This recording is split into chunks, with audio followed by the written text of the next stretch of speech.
Well, now we are ready to hook up the PTO and the pump on the transmission, but before we show you that, we'll just kind of show you what we've done from this point on the truck frame back. We've got the valve stack itself all set up. All the hoses are mounted into it, and then we have run them down through the frame rail, and we've got them running to the back of the truck. We've got a set of hoses that are going to run the winch on the slide rail system, and then we've got the hoses going to the back that are going to run a manure tanker, and then there's a set of hoses that need to run the tailgate. That's why we've got that many hoses going to the back end. We used all 3/8 hose for the smaller hoses here. We ran a 3/4 inch hose to the hoist. We're feeding each hydraulic cylinder on this hoist with 1/2 inch hose. Now, I had somebody comment and said, you need to get these Mickey Mouse scissor hoists off your trucks and start using the front pedestal mount hoist. These scissor hoists here are not your traditional actual scissor hoists. These are twin cylinder. An actual scissor hoist has a cylinder that's laying horizontal in on these frames, and they're not as good as this twin telescopic unit here. This is a lot more stable than one of the front pedestal mounts. One of the the pedestal mount hoist has no real stabilization from side to side. This hoist here kind of keeps it tries to keep the box plumb and true to the frame of the truck. So these are a real good hoist, and they are better for this application than the front mount hoists are. So back into the rest of what we have done here. Like I said, we have run the hoses to the back end here. Now, with this hoist being mounted in the reverse position, it limited us to the amount of room that we had to get the hoses up through here.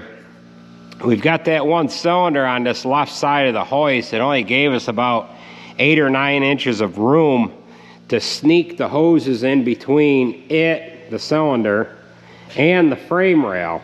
So we've got everything neatly and tightly put up through there. We have wrapped the hose in the different points, the different rub areas, with this orange/red lay flat hose. This is manure hose here, and when we kind of save the pieces as we wear the hose out, it works great for wrapping hydraulic hose like this. You can kind of see a wear mark in this hose, and it was leaking manure, but it works great for something like this here. We didn't use too many hose mounts in this area because we needed everything to kind of stay flat so that we could get it to run in underneath this hoist. Now this hoist is leaving just enough room there for these hoses to get through, and that shouldn't hurt anything. We might want to put a piece of rubber there too, but I don't feel that that's going to hurt that at all. We ended up hooking up the actual mounts here to just kind of keep these, kind of does a couple of things. It keeps the hoses from rubbing on the frame rail here, and then it keeps everything taut. We probably should put a protective piece on here. It's unbelievable how much a hydraulic hose will wear out just from vibration and doing this kind of thing here.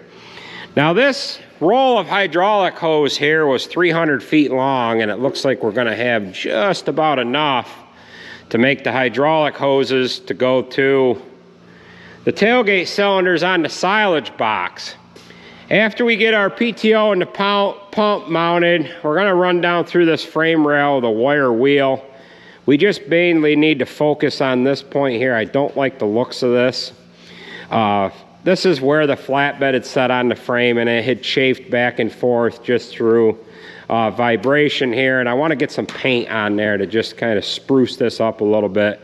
This truck's 8 years old, and it's never been in the salt up until this past winter, and you could see just how good a shape this frame is in. I mean, we've got some paint flaking off here, and that just started to flake off after we picked the body up off of here. And you could see how that's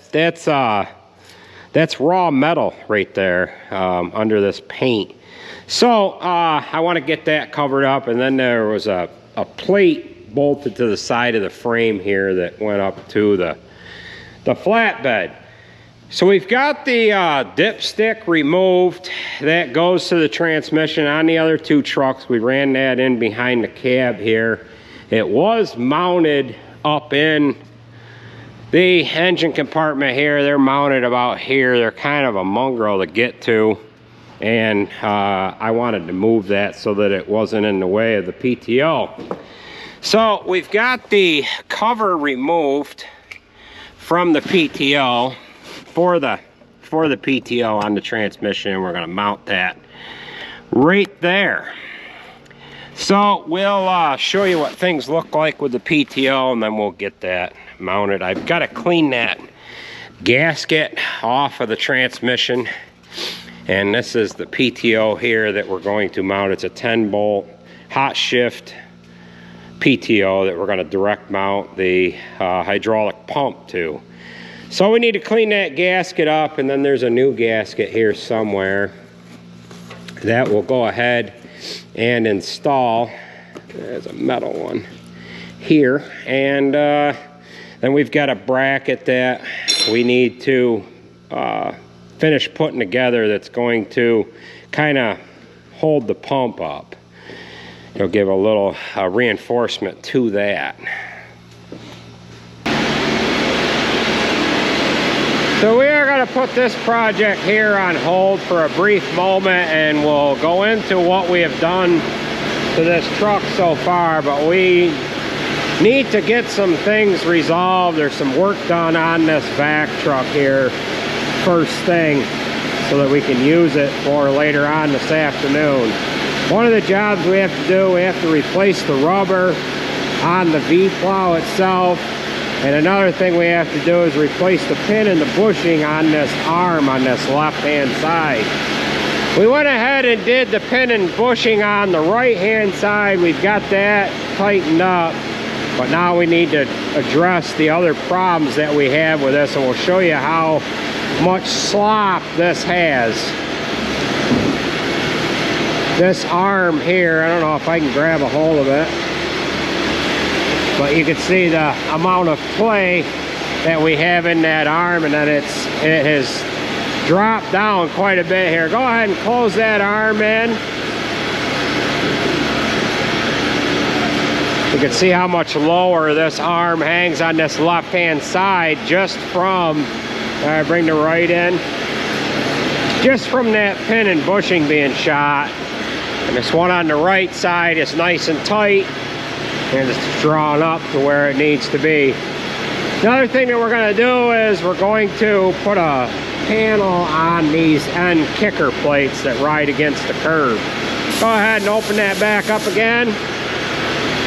So we're going to get this tore apart. We've got some bolts that we're going to replace on the actual mechanism that raises and lowers the head itself. And then once we get moving a little farther along here, we'll touch base with you and kind of fill you in on what we're doing here.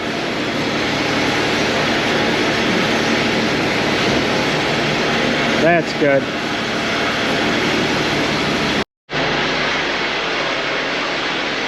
While we're working on the manure truck, Jared's going to be trying to get this 4620 back together. He's got the injection pump on. The injectors are in it. He's going to throw the fuel tank on here in a little while. We ended up having a bracket welded on the transmission oil cooler. And we also had to get the steering cylinders rebuilt. I just picked them up from New Way here yesterday afternoon. So he'll have this running here at some point. And this project will be done. Well, we have things disassembled here, and this is the pin and the bushing that we need to put in on this side. They give a collar for the top and the bottom because these two ears, the hole, are wore out. Here is the old pin here.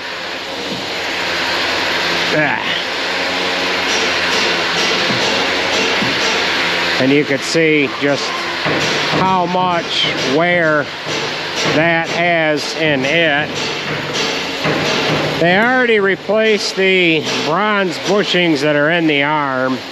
What we're going to do is we're going to cut this out, top and bottom, and then we're going to set this pin and collar set down in there and weld both the bottom collar and the top collar, and we'll give it just enough room to get this arm back in there, just like what we did on the other side. So we'll cut that, but before we do, we'll go ahead and take a peek over next door with what the other guys are working on. On this truck 12, they have removed the fenders on it. This set of fenders was rotted out. Sarge has this side needle scaled here. They're going to do the same thing, put the POR 15 on there, and then paint the underneath side and put a new set of fenders on it. This fender on this side was in worse condition than the fender on the other side. However, the area underneath the fenders on this side wasn't as bad. Jered's got the fuel tank in, and he is putting the steering cylinders in. He's got both of them setting in place there. He's just got to hook up the line to it, and he'll be able to start this tractor in a little while here. They've got hydraulic oil in it. Another thing he did is he resealed the PTO.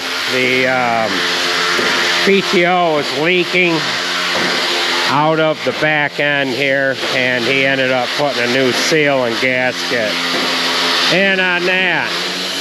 So why don't we go ahead and cut this arm out so we can drop this bushing in.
We got that cut in.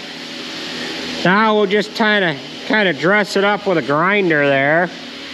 And weld her in. Pretty good, ain't it? Huh? Pretty good, yeah. You know the secret to cutting something like that? What is it? You hold your breath the whole time while you're cutting. You'll be able to cut nice and steady. Just start shaking. Yeah. The secret is the vacuum This guy's got some injuries on his neck here. You see that? He's spotted. That's from practicing welding. Yeah.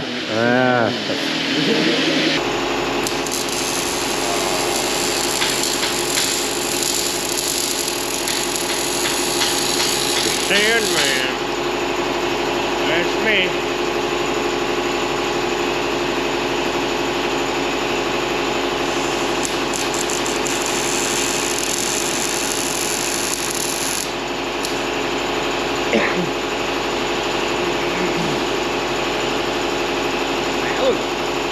Pretty good.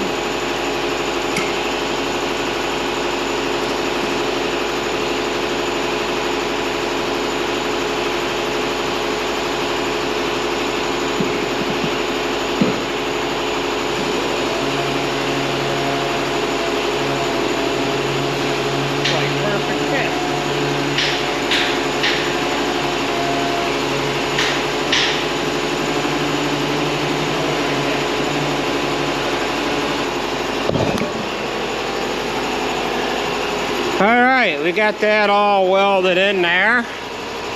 And now we're going to go ahead and get the arm on there. And we've got a couple of tabs to weld on the top and bottom here. And then we'll go ahead and get this lifted up and get the rest of the rubber unbolted here.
Alright, that is in there.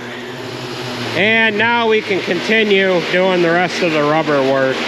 But I do have, like I said, some tabs that I'm going to go ahead and weld on to here. This hole is a little egged out, so I've got 4 tabs to weld on.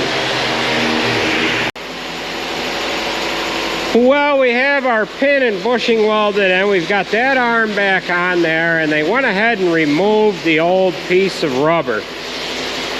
And what they have done is they've laid the old piece on top of the new piece of rubber. And now we're just going down through it, drilling the holes, so that it'll make it easier to mount the new piece of rubber on the actual plow up front here. We might have to get in there and hit the holes again once it's bolted into place, but we have found that this is the easiest way to do it. This is, we were just talking a while ago, I think the third piece of rubber that we have replaced on this vac truck here before,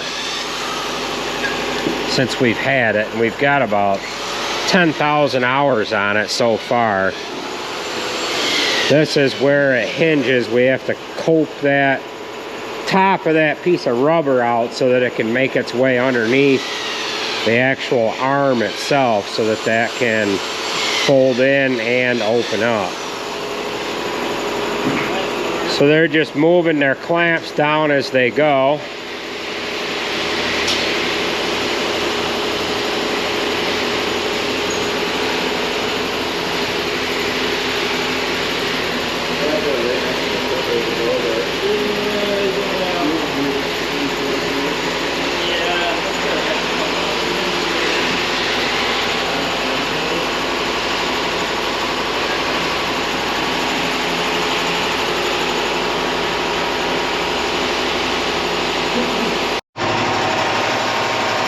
Well, they have the rubber all drilled, and now they've got it laid into place. And what they're doing is they're getting center bolts in, and then they're going to work their way from the center out each way. What I'm working on, I'm going to cut a plate for these end shoes, and I'm going to weld a piece of 1/4 inch material to those shoes to see if we can't get a little more life out of them. We have to replace them a couple times a year, and we had to take them off so that we could get this rubber out to the maximum length, and then we'll cut the rubber off and put that end shoe back on. It's got a spring-loaded piece that keeps it taut against the curb. So they'll get the bolts in there. And another thing I'm working on is I've got the plates already welded onto here for this stabilizer arm that comes down. The holes were all egged out, and I am cutting some pieces for the other side too, so they're just a little sloppy.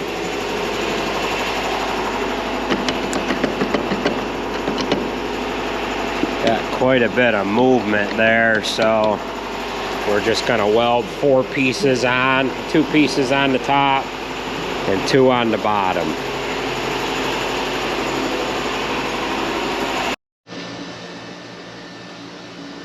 All right, we've got this all together. Now we're going to run up and clean the heifer barn.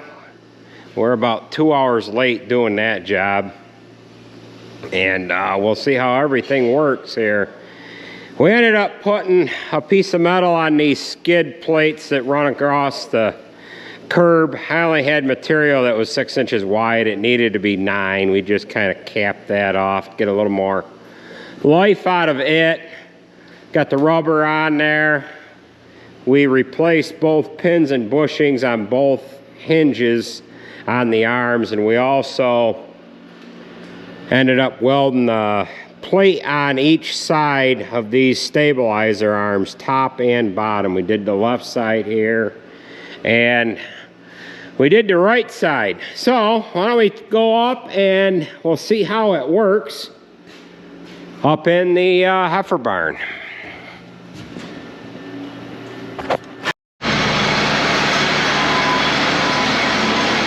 Well, you can see that the arm that is on the left-hand side sits a lot higher now. So we'll get this door and we'll run up and see how it works in the heifer barn. All right, we're just getting up to barn 9 here. This is a dry cow section. And we've got heifers on that side of the barn and in behind us. So he's just getting fired up.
into the barn here. He's gonna swing around outside and go in that other alleyway on the other side of the barn there.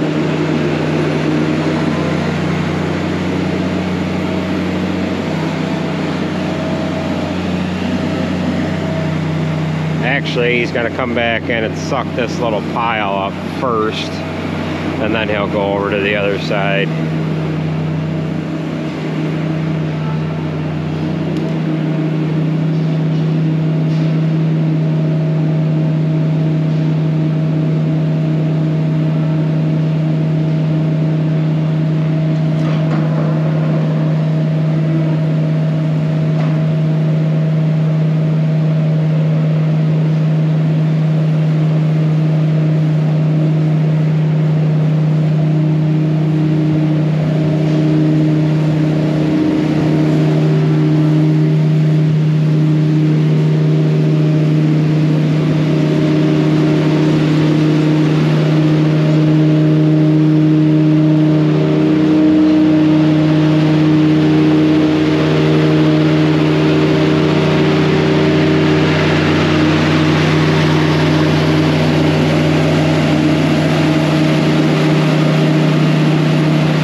Watch it, Nate, they're gonna get you. Hurry up, they're gonna get you.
Idea of how this machine works.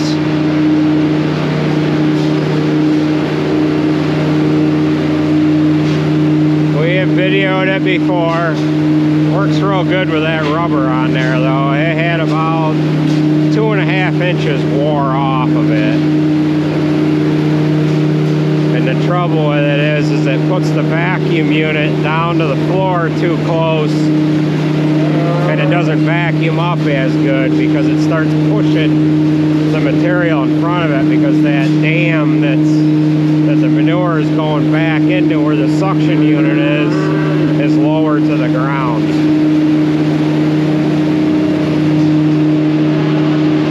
So that'll do it for the vacuum truck. Alright, we're back down to the shop here. While we were working on the vac truck, Jered was working on getting this 4620 together. And he did the first initial startup. Tim actually videoed with his phone when Jered first fired this up. Here, after getting the injection pump on there and whatever else like that, and I haven't seen it run yet. Why don't you go ahead and start it, and this will be the first time I've actually been near it when it started. I could hear it running when I was over in the other part of the shop.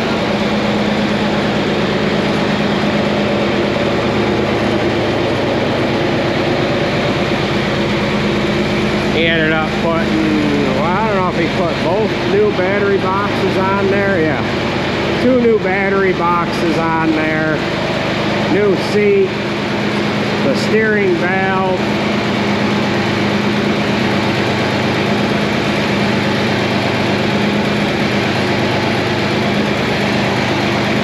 That works a lot better. Sometimes you would shut this tractor off, and when you go to start it up, it would take a while for the steering to go, and it would turn all the way one way or the other. So,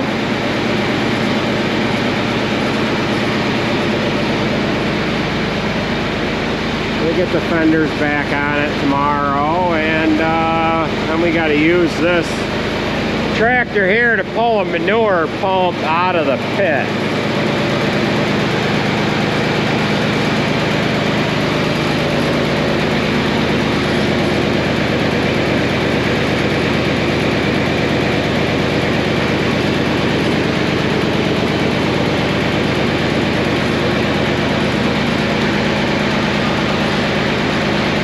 Line leaking. Yeah. Might have to put new lines on. Are they available? No. No? Oh, I don't know. I'll put rubber on. Yeah. Yeah, I'll shut her off.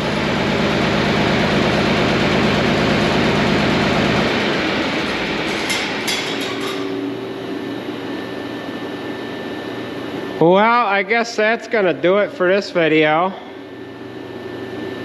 We'll come at you with the next one here. I didn't end up working on the truck at all today, so that's why you haven't seen what I have done on that up to this point. Jered is worried about the steel steering lines. He's got one leaking, and it might just be something that has to be replaced. I don't even know if those are available anymore, but he'll fiddle with it. Maybe he can get it to stop leaking. So that's gonna do it for this one, folks. Thanks for watching, and we'll catch you at the next one.